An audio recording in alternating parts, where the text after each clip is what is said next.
Franchi un seuil, c'est-à-dire qu'on est dans une situation qui est devenue explosive l'année du référendum, en 2018. Alors pourquoi ça? Parce qu'on a laissé s'implanter en Calédonie une culture de l'impunité. Les forces de l'ordre attrapent des jeunes qui sont remis à la justice et ils sont libérés immédiatement. Et donc, ils sont des caïds, ils font ce qu'ils veulent. Et nous, dans cette affaire, on accuse l'État et le haut-commissaire de n'avoir pas pris les mesures qui s'imposaient, bien qu'il en ait les moyens légaux et humains. On a laissé, parce qu'il y a une culture de la victimisation coloniale en Calédonie, on a laissé s'installer cette culture de l'impunité. Et aujourd'hui, le coût social, il est devenu insupportable. Le coût économique de ces cambriolages, de ces vols de voitures, maintenant de ces pillages de magasins, il est devenu insupportable. Et on alerte l'État, on met en garde le haut-commissaire.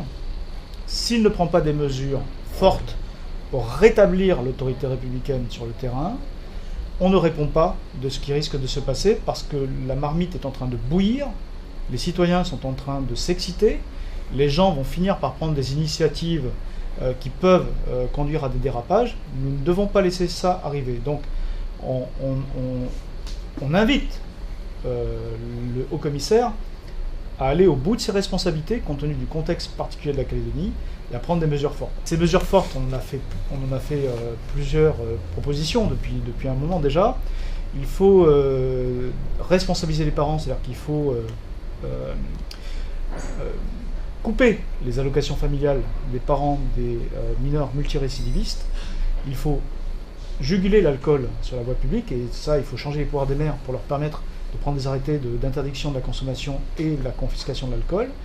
Il faut casser les gangs qui descendent de Thio, de Canala, de Kawa, en mettant des barrages permanents filtrants pour contrôler tous les véhicules sur les axes transversaux. Et puis il faut un centre éducatif fermé pour que les mineurs soient condamnés et exécutent des peines, sans quoi ils continueront à se sentir impunis et on va aller vers une escalade de ces actes de délinquance. La situation, elle est inacceptable en soi, parce qu'aucun pays ne peut tolérer de voir des bandes qui circulent comme ça dans la capitale, piller des magasins ou des braves gens se faire voler leur voiture. Mais en plus, c'est la double peine parce qu'on est en 2018. Et on ne peut pas aborder le référendum de 2018 autrement que dans la sérénité. Donc il faut maintenant que l'État fasse son boulot. Nous avons envoyé un courrier depuis déjà le 18 janvier pour lui dire que la situation devenait extrêmement grave et qu'il fallait des mesures fortes. Et la réponse qu'on a reçue le 2 février est totalement insatisfaisante. C'est une réponse qui tend à minimiser les faits. On est dans une culture du déni. On est dans une culture où on dit que la situation finalement est comparable à ailleurs. Ce n'est pas vrai. Les statistiques sont 2 fois pires qu'en métropole.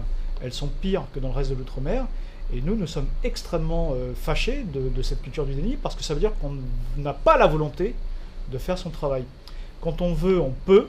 L'État a les moyens, il a la légitimité. Il faut maintenant que le commissaire Thierry Lataste prenne conscience de ses responsabilités et aille au bout de sa mission.